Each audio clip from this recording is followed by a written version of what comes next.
Hello and welcome back again to my YouTube channel, The Mommy Jaja Vlogs. For today's video, magbabahagi ako ng mga pampaswerte gamit ang asin. Nag-iisip ka ba kung paano makakawala sa kahirapan ng buhay? Sawa ka na ba na palaging alat at walang pera?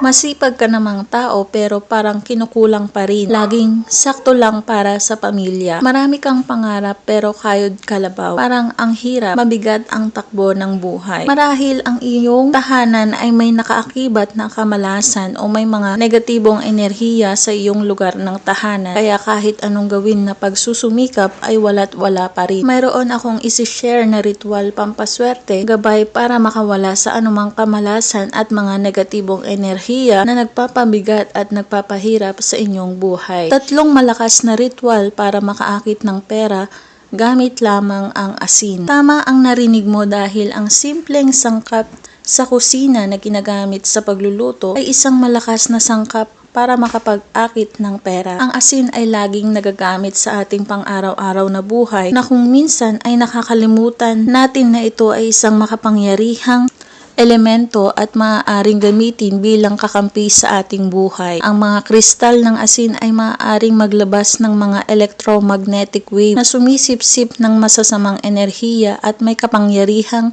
sirain ang mga ito. Tandaan na ang asin ay nakakaakit ng kasaganahan at kailangan din dapat marami kang stock nito sa iyong bahay. Ang unang ritual, maglagay sa isang babasagin na baso o mangkok ng asin. Dapat punong-puno ito. Ilagay ito sa likod ng main door. Ito ay magdadala sa iyo ng kayamanan at makakaakit ng magandang chi sa iyong tahanan. Nakakatulong din ang ritual na ito upang masagap nito ang mga negatibong enerhiya ng mga bumibisita sa inyong tahanan at mapalitan ito ng positibo at mag-akit ng kasaganahan. Pangalawang ritual, maglagay ng isang kutsaritang asin sa plastic ng ice candy o maliit na plastic.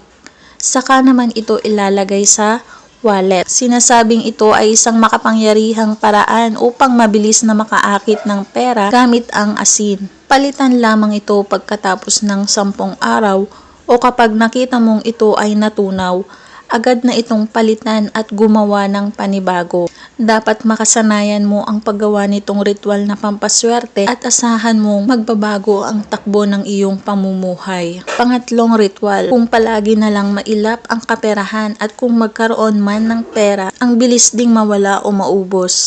Ang gawin ay maglagay ng asin sa lahat ng sulok ng iyong bahay. Ilagay ito sa babasagin na baso o mangkok. Ang ritual na ito ay tutulong sa iyo na mahigop ang anumang negatibong enerhiya na maaaring naipon mo sa bahay. Palaging palitan pagkatapos ng 10 araw o kapag nakita mong natunaw ang asin, agad itong palitan at gumawa ulit ng panibago.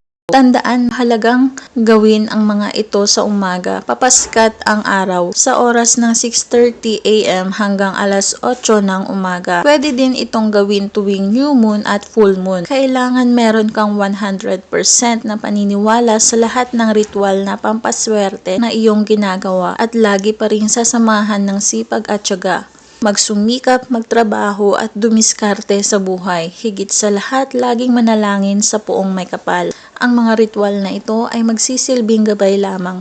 Nasa ating kamay pa rin ang ating pag-unlad at pagyaman, kaya kumilos, galagalaw at gumawa ng mga ganitong pampaswerte. At yun lamang ang video ito. Kung nagustuhan ang video ito, mag-like at mag-subscribe na para maging updated sa mga next video na i-upload tungkol sa mga pampaswerteng bagay-bagay.